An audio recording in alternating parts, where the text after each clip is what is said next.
பக்தி யுகம் நேயர்களுக்கு என் முதற்கண் வணக்கம். நான் உங்கள் மணிகண்டன் பிரபாகரன். இன்னைக்கு சீஃப் கெஸ்ட்டாக யார் வந்திருக்காங்க பார்த்தீங்கன்னா, scientific Vedic astrologer astro Arunji அவர்கள் வந்திருக்காங்க. ஃபர்ஸ்ட் ஆஃப் ஆல் அவர் வெல்கம் பண்ணிடலாம். வணக்கங்க ஐயா. வணக்கம் வணக்கம். எப்படி இருக்கீங்க? நல்லா இருக்கேன். நீங்க நல்லா இருக்கீங்களா? நல்லா இருக்கேன். ரொம்ப நாள் ஆயிடுச்சு இன்டர்வியூ பண்ணி. ஆமாங்க. ஆமா, நம்ம வந்து இந்த ராகு கேது பயிற்சிகளை பற்றி பேசலாம், மக்களுக்கு கொஞ்சம் நிறைய விழிப்புணர்வு கொடுக்கலாம்னு சொல்லி பேசியிருந்தோம். ராகு கேது ரெண்டு பேருமே இருக்கிற இடத்த உண்மையிலே கெடுப்பாங்களா? இப்போ என்னன்னாங்க, ஃபர்ஸ்ட் ஆஃப் ஆல் அஸ்ட்ரானமியிலேருந்து தான் அஸ்ட்ராலஜி வந்தது இல்லையா? வானவெளி அப்படிங்கிற அந்த ஒரு அமைப்புல இருந்து தான் ஜோதிடம் அப்படிங்கிற ஒரு சாஸ்திரமே வந்தது. இப்போ ராகு கேதுகள் என்னங்கிறது என்ன அப்படின்னா, நம்மளுடைய பூமி பாருங்க, இந்த உலகத்தில் படைக்கப்படும் பொழுது அது ஒரு 90 டிகிரி ஸ்ட்ரெயிட்டாக வந்து படைக்கல. அது ஒரு டில்ட்டில் தான் இருக்குது. இப்போ எப்படி நம்ம இருக்கிற இப்போ ஸ்டூடியோ ரூமே வந்து ஒரு டில்ட்டாக சாஞ்சிருந்ததுன்னா எப்படி இருக்கும்? அந்த ஃபீல்டில் தான் பூமியே இருக்குது. நீங்கள் கேட்கலாம், ஏன் சார் இத்தனை படைச்சா ஸ்ட்ரெயிட்டாக படைச்சு விட்ருக்கலாம்ல அப்படின்னா, அதுக்கு காரண காரியம் இருக்குது. ஸோ அந்த டில்ட் அது ஒரு 21 டிகிரிஸு, அது ஒரு டிகிரியில் வந்து டில்ட்டாக இருக்கிறனால அந்த பூமி மேலே விழுகக்கூடிய அந்த சூரியனோட சந்திரனோட நிழல் ரெண்டோட இன்டர்செக்ஷனோட நிழல் பாயிண்ட் நார்த்தில் உழுகிறத ராகு என்றும், சவுத்தில் உழுகிறத கேது என்றும் நம்மளுடைய தெய்வம்சம் பொருந்திய ஞானிகள், இந்த ஜோதிட சாஸ்திரத்தை அருளிய ஞானிகள் வந்து கண்டுபிடிச்சிருக்காங்க. சரி சார், அது இருந்துட்டு போகட்டும், பூமின்னு ஒன்று இருக்குது, அது ஒரு டில்ட்டில் இருக்குதுங்கிறீங்க, அது வந்து சூரியனை சுற்றுதுங்கிறீங்க. அப்புறம் பூமியே தன்னைத்தானும் சுற்றிக்குது, ரொட்டேட்டும் ஆகுது, ரிவல்யூஷனும் ஆகுது. It is going around the sun and also it is rotating itself அப்படிங்கிறீங்க. பூமிங்கிறது, பூமியை சுற்றுற ஒரே இயற்கை கோள் வந்து சந்திரன், அதுவும் கடவுளால் படைக்கப்பட்டது. அந்த சந்திரன் வந்து பூமியை சுற்றிட்டே மறைமுகமாக சூரியனையும் சுற்றுது. ஏன்னா எப்போ நம்ம சுற்றுற ஒரு ஆப்ஜெக்டே வந்து இன்னொரு ஆப்ஜெக்டை சுற்றும் பொழுது ஆட்டோமேட்டிக்காக தெரியாமல் நாமளும் சுற்றிடுவோம் இல்லையா? அது மாதிரியான ஒரு அமைப்பெல்லாம் இருக்குது. ஸோ இதில் வந்து அஸ்ட்ரானமிக்கல் ஃபினாமினெல்லாம் வந்து ஒரு ஆங்கிள் ஃபார்ம் ஆகுது. அந்த ஆங்கிள் ஃபார்ம் ஆகிறதுல பூமிக்கு நார்த்தில் உழுகிறது ராகுவும், பூமிக்கு சவுத்தில் உழுகிறது கேதுவும் சொல்லி எல்லா பிளானட்ஸும் கிளாக் வைஸில் போகுதுன்னா, வித் ரெஸ்பெக்ட் டு பூமி, இந்த அஸ்ட்ரானமிக்கல் ஃபினாமினல்னால ராகுவும் கேதுவும் ஆன்டி கிளாக் வைஸில் போகுது அப்படிங்கிறது அஸ்ட்ரானமிக்கல் ஃபினாமினன். அது ஏன் போகுதுன்னா, கடவுள் அப்படி தான் படைச்சிருக்கார். சரி, அப்படின்னா ஒரு ஜோடியாக் என்று சொல்லப்படுகிற, ஒரு ராசி மண்டலம் என்று சொல்லப்படுகிற 30 டிகிரியை கடப்பதற்கு அந்த ஆன்டி கிளாக் வைஸில் போகிற இந்த invisible point of intersection point of north and south Rahu and கேதுங்கிறது எவ்வளோ மாதம் எடுத்துக்குதுன்னா 180 நாட்கள், 6 மாதங்கள் 1.5 வருஷம் எடுத்துக்குது, 18 மாதங்கள் எடுத்துக்குது. ராகு கேது அப்படிங்கிற கிரகம் ஒரு ராசி மண்டலத்தை கடந்து இன்னொரு ராசிக்கு போறதுக்கு ஆன்டி கிளாக் வைஸ்ல. இப்போ எல்லாமே மேஷத்துக்கு அப்புறம் ரிஷபத்துக்கு போவோம் அப்படின்னா, இவர் ரிஷபத்துக்கு அப்புறம் மேஷத்துக்கு வருவார், மேஷத்துக்கு அப்புறம் மீனத்துக்கு போவார், அப்படிதான் இருக்கும். ஓகேங்களா? சரி, இப்போ நம்மளுடைய டாபிக் நீங்க கேட்டது என்னன்னா, சார் இந்த ராகு கேது பயிற்சி ஒன்று ஆகுது, டிசம்பர் 6, 2026 ஆகுது. ஸோ இப்போ இருந்து ஒரு 3-4 மாசத்துல ஆகுது. அது வந்து பெரிய தாக்கத்தை முதல் கொடுக்குமா, அதை பற்றிலாம் நம்ம பேசணுமா அப்படின்னா கண்டிப்பாக பேசணும். ஏன்னா சனிக்கு அடுத்தபடியாக குரு பயிற்சிக்கு மேலாக, சனிக்கு அடுத்தபடியாக குருவோட இன்னும் கொஞ்சம் முக்கியத்துவம் அதிகமாக இருக்கக்கூடிய ஒரு பயிற்சி தான் ராகு கேது பயிற்சி. ஏன்னா குரு 1 வருஷம் எடுத்துக்கிறார், சனி 2.5 வருஷம் எடுத்துக்கிறார். ஆனால் ரெண்டுக்கு நடுவாலே ஒரு 1.5 வருஷம் எடுத்துக்கிறார் ராகு கேது. சரி, அது ஒரு பாயிண்ட். 2வது பாயிண்ட், ராகு கேதுன்னா என்னன்னா, என்னதான் அது ஒரு திடப்பொருளாக இல்லைனாலும், it doesn't have any mass, it doesn't have any chemical. குருக்கு ஒரு கெமிக்கல் இருக்கிற மாதிரி, சனிக்கு ஒரு கெமிக்கல் இருக்கிற மாதிரி ராகு கேதுக்கு கெமிக்கலே கிடையாது. ஏன்னா அது ஒரு இன்விசிபிள் பாயிண்ட். நீங்கள் ராக்கெட் எடுத்துகிட்டு போய் ராகு கேதுவை பார்த்துடலான்ட்டு போனீங்கன்னா பார்க்க முடியாது. ஏன்னா அப்படி ஒன்றுமே இருக்காது. ஏன்னா அது ஒரு ஜாமெட்ரிக்கெலாம் நம்ம ஒரு பிளாட் பண்ணுறது தான் அது. ஆனால் அது நம்ம ஞானிகள் கண்டுபிடிச்சிருக்காங்க. அது வந்து இந்த பூமியில் வாழக்கூடிய ஜீவராசிகளை அது கண்ட்ரோல் பண்ணுது.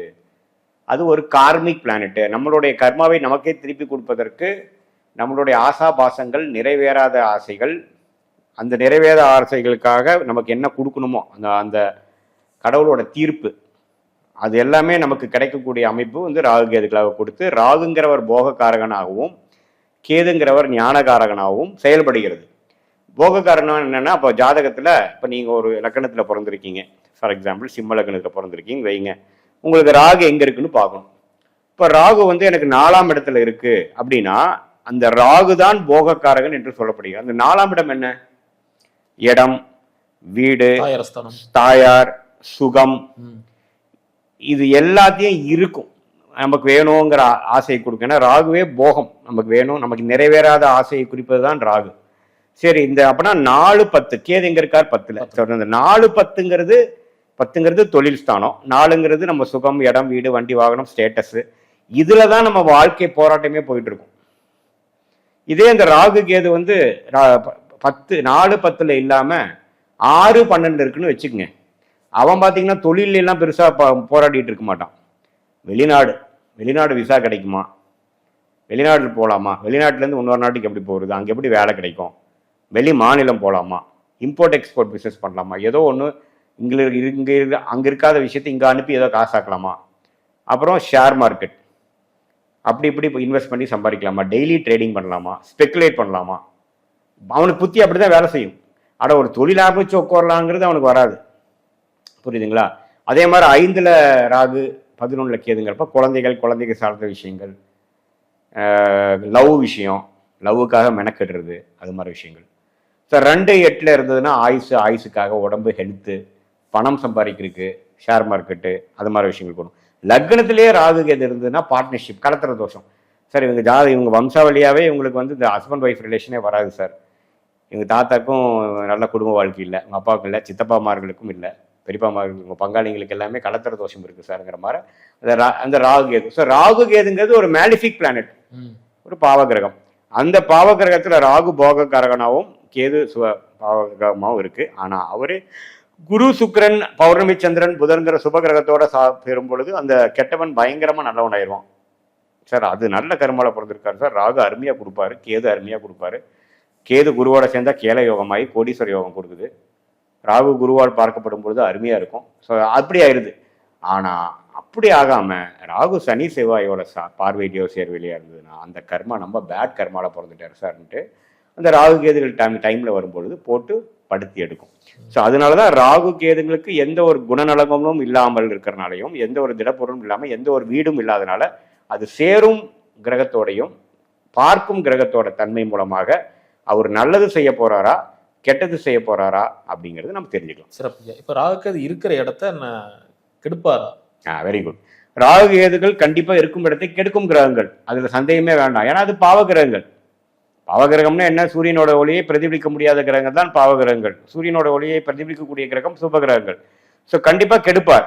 ஆனா அந்த கெடுக்கிறதுல இக்கனா இருக்கு. என்னன்னா அது குரு பார்வையா இருந்ததுன்னா, அந்த 4ஆம் இடத்துல ராகு இருந்து குரு பார்வை பெற்றதுன்னா அம்மாவை கெடுத்து, உயிர் காரத்துவம் ஆகிய 4ஆம் இடத்தோட அம்மாவை கெடுத்து ஜாதகருக்கு நல்லது பண்ணுவார். ஆனா அந்த 4ஆம் இடத்தோட உயிர் காரத்துவம் என்ன, ஜடகாரத்துவம் என்ன, அதை கெடுப்பார். அதுக்கப்புறம் ஜாதகருக்கு நன்மையை கொடுக்குறாரா இல்லையாங்கிறது யாரோட பார்வையில் இருக்கிறாரு, யாரோட சேர்ந்து இருக்கிறாரு அப்படிங்கிறத பொறுத்து. ஆனா பீங்க மேலிஃபிக் பாவகிரகம் கண்டிப்பா இருக்கும் இடத்தை கெடுக்கக்கூடிய கிரகம் தான். ஃபார் எக்ஸாம்பிள் 7ஆம் இடத்துல கேது இருந்ததுன்னா திருமண விஷயத்துல கரெக்டா கேது திசை வரப்ப ஹஸ்பண்ட் ஒய்ஃப் ப்ராப்ளம் வரும். ஆனா அதே குருவின் பார்வையில் இருந்துட்டாருன்னு வைங்களே, வராது. அது வந்து கோடியா பணம் வரும். பணமே அவனுக்கு வேண்டான்னு சொன்னாலும் பணம் சேர்ந்துட்டே இருக்கும். இப்போ பார்த்தீங்கன்னா ராகேஷ் ஜுன்ஜுன்வாலாங்கிற ஒரு நம்மளுடைய ட்ரேடிங் இன்வெஸ்டருக்கு பார்த்தீங்கன்னா ஒரே மணி நேரத்தில் 900 crores வந்துதாமா. 2022 டைட்டனுங்கிற ஒரு கம்பெனி ஷேர் வந்து வச்சுருந்தார் நிறையா. அது வந்து ஒரு 10% ஒரு நாளுக்கு ஹைக் ஆச்சு. அப்படிங்கிறப்ப அவருடைய டோட்டல் போர்ட்ஃபோலியோலேயே 900 crores வந்து 1 hourல, அதுதான் அவரோட ஹிஸ்ட்ரியிலே ஹையஸ்ட்னு அவரே சொல்லியிருக்கார், ஆச்சு. ஆனால் அடுத்த வருஷம் அவர் இறந்துட்டார். ஸோ 48,000 கோடியோட போர்ட்ஃபோலியோவோட 60 வயசுல இறந்துட்டார். ஸோ அது வேற டிபார்ட்மெண்ட். ஸோ அந்த அந்த விஷயங்கள் ராகு கேதுகளை வந்து கொடுக்கணும்னு நினைச்சா அப்படி கொடுப்பாங்க. சிறப்பு. ஏன்னா ராகு கேது பேசும்போதே ரொம்ப சுவாரஸ்யமா இருக்கு. இப்போ என்னன்னா 12 ராசிகளான பலன்களை பார்த்துடலாம். கண்டிப்பா.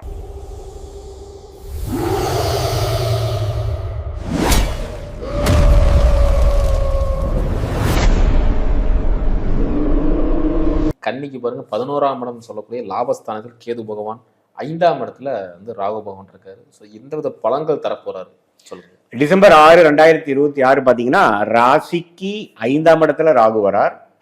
கன்னி ராசிக்கு 11ஆம் இடத்துல கேது வரார். அருமையான ஒரு அமைப்பு தான். ஏன்னா நிறைய பேர் கேது திசை நடக்கக்கூடிய கன்னி ராசிக்காரர்களுக்கு நல்ல பலன். குருங்கிற ஒரு மிகப்பெரிய சுப கிரகத்தோட உச்ச குருவோட கேது சேர்வது அருமை. அதுவும் 11ஆம் இடத்துல கேது, ராகுக்கு பார்வையும் கேதுக்கு சேர்க்கையும் கிடைக்குது. உச்ச குருவின் தாக்கங்கள் அருமையான அமைப்பு இருக்கு. எப்பவுமே பாவகிரகமாகிய ராகு கேது சுபகிரகத்தோட சேரும்பொழுது சுபகிரகமாக மாறிடுவார்கள். சுப விஷயங்களை கொடுப்பார், நம்ம அதிகரித்து மல்டிப்ளை பண்ணி கொடுப்பார். 10x 20x பண்ணுவார். ராகு கேதுகளே பார்த்தீங்கன்னா பிரம்மாண்டமான கிரகங்கள், அதிகப்படுத்தி கொடுக்கக்கூடிய கிரகங்கள். இதே வந்து சுப பார்வை, சுப சேர்க்கை, சுப தாக்கங்கள் இல்லாமல் பாவ தாக்கங்கள் வந்ததுன்னா அது அப்படியே ஆப்போசிட்டாக தீமையும் மல்டிப்ளைனையும் கொடுப்பார். ஆனால் இப்போ பாருங்க, டிசம்பர் 6, 2026 கிட்டத்தட்ட ஜூலை 2027 வரைக்கும் 8 மாதங்கள் குருவின் தாக்கங்கள் ராகு கேதுக்கு 5-11 ஆக்சிஸ்ல இருக்கு. யாருக்கு? கன்னிராசிக்காரர்களுக்கு. ஸோ நம்ம என்ன எதிர்பார்க்கலாம்? நம்மளால திருமணம் ஆகாமல் இருக்கிறவங்களுக்கு திருமணம் நடக்கிறது, தொழிலில் மேன்மை ஆகிறது, வீட்டில் ஒரு நல்ல சுப விஷயம் நடக்கிறது, புதுசாக ஒரு பொருள் வாங்குறது, ஒரு குழந்தை பிறக்கிறது, குடும்பத்தில் என்ன நடந்தா நீங்க சந்தோஷப்படுவீங்க, எந்த நடந்தா பெருமையா வெளியில சொல்லுவீங்க, என்ன நடந்தா சொசைட்டில உங்க ஸ்டாண்டிங் நல்லா இருக்கும், என்ன நடந்தா உச்சி குளிரும், இது எல்லாமே நடக்கும். ஏன்னா 11ஆம் இடத்துல நடக்குது. 11ங்கிறது பூர்த்தி, புரியுதுங்களா? லாபஸ்தானம். அதுல நடக்கும் பொழுது பொண்ணு இல்லை, ஒரு 3 வருஷமா வீடு கட்டிட்டு இருக்காங்க, கஷ்டப்பட்டு லோன் பட்டு இன்ஜினியரை மாற்றி அது மாற்றி கடைசியாக குடியேறுவாங்க. எப்போ? நான் சொல்கிற டைமில் டிசம்பர் 2026 2027 கன்னிராசிக்காரங்க அப்பாடா 3 வருஷம் போட்ட உழைப்பு இப்போ தான் ஆகுதா அப்படிங்கிற மாதிரி இருக்கும். இப்படிதான் இருக்கும். ஆனால் அடுத்தது அஷ்டம சனி ஸ்டார்ட் ஆகுது. அது வேறு டிபார்ட்மெண்ட்டு, அது அப்புறம் பார்த்துக்கலாம். ஆனால் ராகு அது பயிற்சி வந்து நம்ம நல்லது. ஆனால் 2027 ஜூன் ஜூலைக்கு அப்புறம் குருவின் பார்வை தாக்கத்திலிருந்து வெளியில் வந்துடுவாங்க. குரு வந்து விரயத்துக்கு போயிடுவார். யார்? ராசிக்கு. அதே சமயத்தில் அஷ்டம சனி ஸ்டார்ட் ஆயிரும். யாருக்கு? கன்னிராசிக்கு. ஏன்னா சிம்ம ராசிக்கு முடிந்து விட்டது. ஸோ அப்படிங்கிறப்ப என்ன ஆகும்? ஒரு 5 மாதம் ஒரு நல்ல விஷயங்கள் இருக்குது. ஆனால் அடுத்தது சில மாற்றங்களை கொடுக்கக்கூடிய அமைப்பு இருக்கும். அதனால் என்னென்னா, இப்போ நல்லா வந்துருச்சே சாமியே, நல்லா சூப்பராக லாபம் வந்துருச்சு, உச்சிக்குள்ள மாதிரி சில விஷயம் நடந்துருச்சேங்கிறத பர்மனெண்ட்டாக இப்படி தான் இருக்கும்னு நினச்சக்கூடாது. இது ஒரு மேஜிக்கான டைம். அந்த மேஜிக்கான டைமை யூஸ் பண்ணிக்கணும். அந்த மேஜிக்கான டைமை யூஸ் பண்ணிவிட்டு அதுக்கப்புறம் வரக்கூடிய வாழ்க்கையில் இருக்கக்கூடிய போராட்டங்களை பார்க்கணும், சமாளிக்கணும். நம்ம அதிக ஆசைப்பட்டு டிசப்பாயிண்ட் ஆகக்கூடாது. ஏன்னா அஷ்டம சனி நல்ல பலன்களை கொடுக்கறதுக்கு வாய்ப்புகள் கம்மி, 50-60% தான் கொடுப்போம். அதிக ஆசைப்பட்டு இன்வெஸ்ட்மெண்ட் அதெல்லாம் பண்ணோம்னா நல்ல பலனை கொடுக்காது. ஸோ என்ன சொல்ல வரோம் அப்படின்னா, ராகு பயிற்சி கன்னிராசிக்கு நல்ல பயிற்சி தான், அதில் மாற்று கருத்தே கிடையாது. ஆனால் முதல் 8 மாதத்தில் சில காரியங்களை சாதிச்சுக்கணும். நான் சொன்ன மாதிரி சுப விஷயங்களை சாதிச்சுக்கணும், கல்யாண விஷயத்தை சாதிச்சுக்கணும், பார்ட்னர்ஷிப்பு, வீடு, வண்டி, வாகனம், முதலீடு, சுப முதலீடு எல்லாமே பண்ணிக்கணும். அதுக்கப்புறம் பார்த்தீங்கன்னா மெயின்டெனன்ஸ் மோட். 2027 ஜூன் ஜூலைலேருந்து 2028 ராகுகேது பயிற்சி முடிகிற வரைக்கும், ஜூன் ஜூலை வரைக்கும் பார்த்தீங்கன்னா அப்படியே மெயின்டெனன்ஸ்குள்ளே போய்க்கணும். என்ன நடந்து நம்ம அனுபவிச்சு உள்ளே வந்தோமோ அதுக்கப்புறம் இன்னும் இதே மாதிரி தான் இன்னும் லைஃப் இருக்க போகுதுன்ட்டு இன்னும் ஒரு இன்வெஸ்ட் பண்ணுறது, இன்னொரு லோன் வாங்குறது, இன்னும் ஒரு ரிஸ்க் எடுக்கிறது, தெரியாத ஒரு விஷயத்தில் போய் மூக்கு நுழைக்கிறது, வெளிநாடு போகிறேன் அங்கே போய் பண்ணுறேன்ட்டு நம்ம பண்ணுறது எல்லாமே வந்து சுமாரான பலன்கள் தான் இருக்கும். ஸோ அதனால மேஜிக் மேலே வரக்கூடிய இந்த 8 மாதங்களை யூஸ் ஆகி அடுத்த கட்ட படிநிலை, அடுத்த கட்ட சோஷியல் ஸ்டாண்டிங், அடுத்த கட்ட ஸ்டேட்டஸ், அது மேரிட்டல் ஸ்டேட்டஸாக இருந்தாலும் சரி, வீடு சொந்த வீடாக இருந்தாலும் சரி, குழந்தை பேரு ஆயிடுச்சு நாங்கள் பேரண்ட்ஸ் ஆகிட்டோங்கிறதா இருந்தாலும் சரி, சொத்து வாங்குறதா இருந்தாலும் சரி, அப்பா அம்மா கிட்ட இருந்து சில பெனிஃபிட்ஸ் வர்றதா இருந்தாலும் சரி, வேலையில் ப்ரொமோஷனாக இருந்தாலும் சரி, எல்லாமே ஓகே. ஆரோக்கியம் சார்ந்த விஷயங்கள் எப்படிங்க? ஆரோக்கியம் சார்ந்த விஷயங்கள் வந்து நம்ம நல்லா இருக்கு, அதெல்லாம் ஒன்றும் பிரச்சனை இல்லை. 6ஆம் வீடு வந்து எந்த பதத்துலையும் பிரச்சனை இல்லை. பட் ஜூலை 2027 2028 ஜூலை வரைக்கும் 6ஆம் வீட்டையே குரு பார்க்கறதுனால கொஞ்சம் இந்த மாதிரி பிபி, சுகரு, டயபெட்டிஸ் அது மாதிரி சில தொந்தரவுகள், லைஃப் ஸ்டைல் ஓரியன்டு, நான் சரியான நேரத்தில் சாப்பிட்றது இல்லை அப்படிங்கிற மாதிரிலாம் வரும். அந்த டைமில் கொஞ்சம் நீங்கள் டிசிப்ளின்டாக இருக்கணும், ஃபிட்னஸ் மெயின்டைன் பண்ணணும், அது மாதிரி ஒரு சாப்பிட்ற விஷயத்தில் கொஞ்சம் டிசிப்ளினாக இருக்கணும். இல்லைன்னா என்ன ஆகும், நான் கொஞ்சம் பிஸியாக இருக்கிறனால நான் இதெல்லாம் கண்டுக்கல, கடைசியாக பார்த்தீங்கன்னா பிபி எகிரிருச்சு, ப்ரீ டயபெட்டிஸ் ஸ்டேட்டுக்கு வந்துருச்சு அப்படிங்கிற மாதிரி சில நடுத்தர வயதினருக்கே வந்துடுது இப்பெல்லாம். அது மாதிரி விஷயங்கள் இருக்குது. பட் மற்றபடி பார்த்தீங்கன்னா நம்ம பேடான காம்பினேஷன்லாம் 6ஆம் இடத்துல இருந்து உடல் உபாதைகள், ஆப்ரேஷனு, சர்ஜரி அது மாதிரி பண்ணுற அமைப்புலாம் இல்லை. சிறப்புங்க. அதே 11ஆம் இடத்துல இப்போ கேது வரனால இந்த நண்பர்கள்ட்ட இருந்த கருத்து வேறுபாடுகள் இதெல்லாம் வந்து நீங்குமா? ஆமாம், கண்டிப்பாக. கேது மட்டும் சும்மா வராரு, குருவோட சேர்ந்தானே வராரு. ஸோ கண்டிப்பாக வந்து இது வரைக்கும் அவ்வளோ ஒட்டுதல் இல்லாமல் இருக்கக்கூடிய உறவுகள்லாம் கொஞ்சம் ஒட்டுதல் ஆகும். ஒரு சுப ஃபங்க்ஷனில் எல்லாத்தையும் மீட் பண்ணி பலதெல்லாமே கேட்சப் பண்ணிக்கிறது. அது ஏன் உங்கள் வீடு புண்ணியார்ச்சனை ஃபங்க்ஷனாக கூட இருக்கலாம், ஒரு குழந்தை பேர் வைக்கிற ஃபங்க்ஷனாக இருக்கலாம், மொட்டை அடிக்கிற ஃபங்க்ஷனாக இருக்கலாம், காது குத்துற ஃபங்க்ஷனாக இருக்கலாம். இது மாதிரி ஃபங்க்ஷனில் அன்பு பாராட்டுறது, பழைய கனெக்ஷன்லாம் ரினியூவ் பண்ணுறது, சொசைட்டியில் நல்ல ஸ்டாண்டிங் ஆகிறது. பரவாயில்ல, பையன் ஆளாயிட்டான், ரொம்ப ஒரு குரூப் ஆகிட்டான், சொசைட்டிலேருந்து ஒரு சொல்லிக்கிற மாதிரி வந்துட்டான், போத் மேரிட்டல்லையும் வந்துட்டான், ப்ரொஃபஷனலாகவும் வந்துட்டான், ஃபினான்ஷியலாகவும் வந்துட்டான், பேரண்ட்ஸாகவும் ஆகிட்டான், எல்லாமே பூர்த்தி ஆயிடுச்சுங்கிறது இவரோட பெட்ரோல் வந்து சந்தோஷப்படுற மாதிரி இவரோட அமைப்புகள்லாம் வரக்கூடிய அமைப்புகள் இருக்குது. ஏன்னா 11ஆம் இடத்துல வந்து குரு உச்சம் பெறுவது 12 வருஷத்துக்கு ஒரு தான் வராரு. அதோட ராகு கேதுகள் சேருது, அதோட அரிது. ஸோ இதெல்லாமே சேர்ந்து வருவது ஒரு அற்புதமான டைம். அஷ்டம சனி வரக்கு முன்னாடி ஒரு நல்ல ஒரு மேஜிக் மாதிரி நடக்கக்கூடிய ஒரு அற்புதமான டைம் கன்னிராசிக்கு கோச்சார அடிப்படையில் வருது. அதனால கண்டிப்பா யூஸ் பண்ணிக்கணும். அதே மாதிரி கன்னிராசி நேயர்கள் சிங்கிளா இருக்கிறவங்க மிங்கிள் ஆகிறதுக்கான காதல் அப்படின்னு சொல்லக்கூடிய இந்த காதல் ஸ்தானம் வந்து இந்த ராகுகேது பயிற்சினால எப்படி இங்க இருக்கு? கண்டிப்பா பாருங்க, உச்சகுரு பார்த்து 7ஆம் இடம்ங்கிற திருமண ஸ்தானத்தை பார்க்குது பாருங்க. டக்குன்னு திருமணம் நடக்கக்கூடிய அமைப்பு நல்லா கேட்டீங்க.